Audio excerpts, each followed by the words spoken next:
Assalamualaikum warahmatullahi wabarakatuh. Hai semuanya, kali ini saya akan membahas tentang hematoma. Sebelum masuk ke materi, izinkan saya memperkenalkan diri. Nama saya Nabila Safa Malanifa dari Prodi D4 Fisioterapi plus Profesi. Mungkin beberapa dari kalian pernah mengalami kulit yang tiba-tiba membiru tanpa sebab atau bahkan dengan sebab. Meski tidak terasa sakit, ini bisa jadi tanda berbagai penyakit yang serius. Salah satunya adalah hematoma ini. Jadi sebenarnya hematoma itu apa sih? Nah, hematoma adalah keluarnya darah ke dalam jaringan sekitarnya sebagai akibat dari terkoyaknya pembuluh darah. Hematoma pada umumnya terjadi karena tusukan pada arteri atau sobekan pada vena, atau karena adanya gangguan pada proses koagulasi dari penderita yang bersangkutan. Ini adalah contoh gambar dari hematoma. Dalam beberapa kasus, hematoma tidak memerlukan pengobatan dan akan hilang secara dengan sendirinya. Biasanya, tubuh akan menyerap kembali darah dari hematoma ini dari waktu ke waktu. Hematoma yang semakin meluas bisa menyebabkan kehilangan darah dalam jumlah banyak dan mengalami shock. Nah, kalau dilihat dari gambaran tadi, kalian pasti bertanya-tanya kan, apakah hematoma sama dengan memar? Hematoma dan memar dapat muncul dengan cara yang sama, tapi keduanya adalah kondisi yang berbeda. Kontusio atau memar biasanya muncul di kulit setelah trauma seperti pukulan pada tubuh. Hal ini terjadi ketika pembuluh darah kecil dan kapiler di bawah kulit pecah.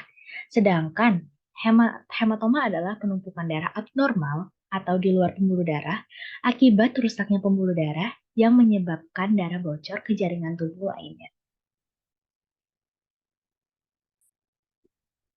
Di sini ada etiologi hematoma. Berbagai hal yang menyebabkan hematoma adalah kecelakaan, terjatuh, cedera pada kepala, patah tulang, operasi, prosedur medis atau gigi invasif, suntikan obat-obatan tertentu, aneurisma, dan infeksi virus seperti rubella, gondongan, cacar air, HIV, atau hepatitis.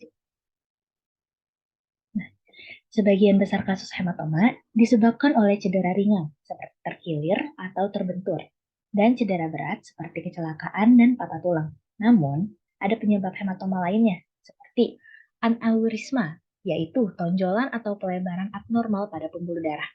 Yang kedua, ada penggunaan obat-obatan seperti obat antikoagulan. Yang terakhir ada masalah kesehatan seperti infeksi virus dan anemia aplastik. Di sini ada jenis-jenis hematoma. Yang pertama ada hematoma subungual, yaitu muncul di bawah kuku. Hal ini bisa terjadi pada luka ringan, seperti jari yang tidak sengaja tertimpa palu dan terbentur meja. Yang kedua ada hematoma septum, yaitu terjadi karena adanya patah pada hidung. Hematoma septum ini dapat menyebabkan masalah hidung jika tidak menerima perawatan. Yang ketiga, ada hematoma subkutan, yaitu muncul tepat di bawah kulit. Biasanya, pembuluh darah dangkal yang dekat dengan permukaan kulit. Yang keempat ada hematoma epidural spinalis, yaitu mengacu pada hematoma antara lapisan sumsum tulang belakang dan tulang belakang. Yang kelima ada hematoma epidural intrakranial, yaitu terjadi di antara lempeng tengkorak dan lapisan di luar otak. Yang terakhir ada hematoma intramuskular, yaitu terjadi di dalam jaringan otot. Patofisiologi hematoma berdasarkan lokasi, antara lain ada epidural hematoma, scalp hematoma, aural atau ear hematoma, septal hematoma, intramuskular hematoma, subungual hematoma, dan yang terakhir ada intraabdominal hematoma. Kemudian ada gejala dan tanda. Menurut Adreoli dalam bukunya Adreolis and Carpenter's Cecil Essentials of Medicine 7 Edition tahun 2007, hematoma menyebabkan iritasi dan peradangan.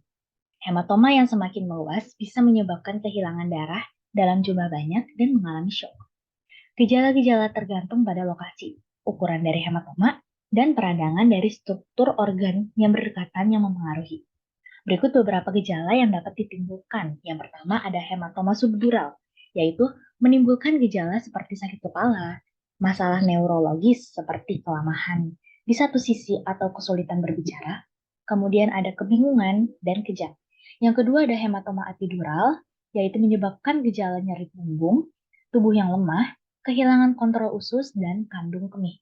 Yang ketiga ada hematoma subungual, yaitu menimbulkan gejala nyeri kuku, kelemahan kuku, kuku rontok, dan kuku rusak. Yang terakhir ada hematoma limpa, hati, atau peritoneal, yaitu menimbulkan rasa nyeri pada perut dan pinggang. Kemudian ada faktor resiko dari hematoma.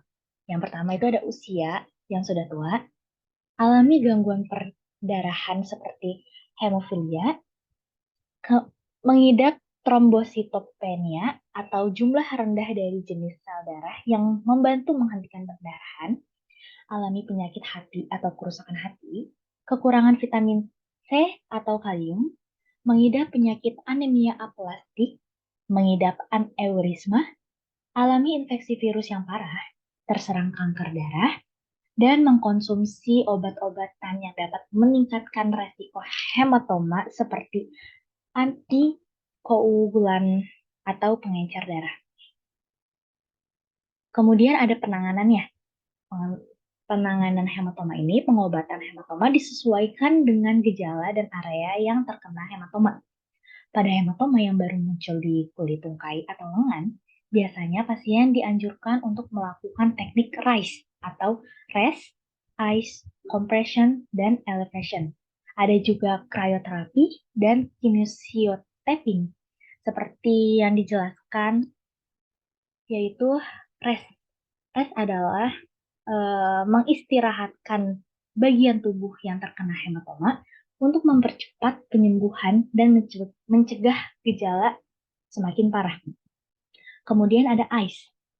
Ice ini mengkompres area hematoma dengan kompres dingin atau merendahkan bengkak hingga 1-2 hari sejak cedera. Kemudian ada compression, yaitu membalut area atau bagian tubuh yang mengalami hematoma dengan perban elastis guna menghentikan perdarahan dan meredakan bengkak. Kemudian ada elevation, yaitu beristirahat atau berbaring. Angkat atau berikan penyangga pada tubuh yang terkena hematoma ketika beristirahat. Hal ini untuk meredakan nyeri dan bengkak. Kemudian ada cryoterapi. Cryoterapi digunakan untuk mencegah kerusakan otot, baik yang terpisah maupun yang terhubung, dengan peregangan dalam teknik stretching spray. Yang terakhir, kinesiotapping.